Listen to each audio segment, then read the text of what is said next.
நம்முடைய சபையில் அக்கினி வெளிப்படணும். என் மேலே, நம்ம சந்ததிகள் மேலே, நம்ம பிள்ளைகள் மேலே இயேசுவின் நாமத்தில் ஒரு அக்கினி வெளிப்படணும். எப்போவுமே சத்தமாக ஒரு ஆமீன் சொல்லுங்க. நம்ம எப்போவுமே அக்கினியாக இருக்க கற்றுக்கணும். ஏன் ஆண்டவர் நம்மளை அக்கினியாக இருக்க விரும்புகிறார் தெரியுமா? நெருப்புக்கு எந்த ஒரு காரியத்தையும் இல்லாத ஒரு ஸ்பெஷல் கேரக்டர் இருக்கு.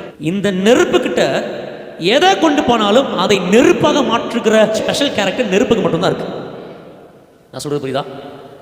ஏன் ஆண்டவர் என்ன நெருப்பாரு அனலாரு அப்படின்னு சொல்றாருன்னா, நான் அனலா இருந்தேன்னா, நான் நெருப்பா இருந்தேன்னா, என் அருகில் வருகிறவர்கள் எல்லாரையும் நான் அனலாய் மாற்றிடுவேன், நெருப்பாய் மாற்றிடுவேன்.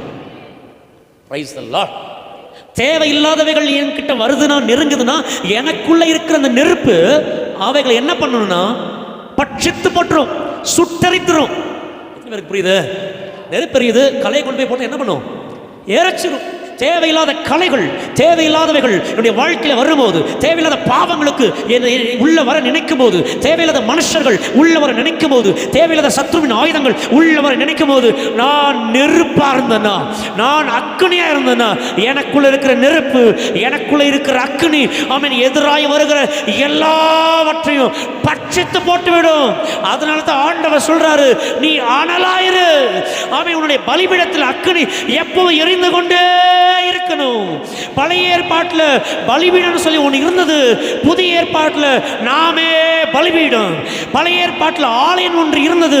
புதிய ஏற்பாட்டில் நாமே அந்த ஆலயம். இந்த ஆலயம் எப்பொழுதுமே அக்கினியால் நிரம்பி இருக்கணும். இந்த ஆலயம் எப்பொழுதுமே நெருப்பாய் கொழுந்து விட்டு எரிந்து கொண்டே இருக்கணும்.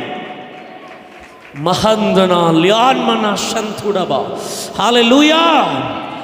அப்படி இருந்ததுன்னா நெருங்கி வருகிற பாவங்களை இந்த அக்கினி சுட்டரிச்சிடும். ஆவிக்குரியவர்கள் அப்படியே அனல் இல்லாம இருந்தாங்கன்னா இந்த அக்கினி அவர்களை சோத்திரம் அனலாக்கிரும். ஆவிக்குரிய வாழ்க்கையில சோர்ந்திருந்தாங்கன்னா நமக்குள்ள இருக்கிற அக்கினி, நமக்குள்ள இருக்கிற ஆவி, நமக்குள்ள இருக்கிற அந்த அபிஷேகம் அவர்களை பற்றி பிடித்து அவர்களையும் பலனடைய செஞ்சிடும். ஹல்லேலூயா.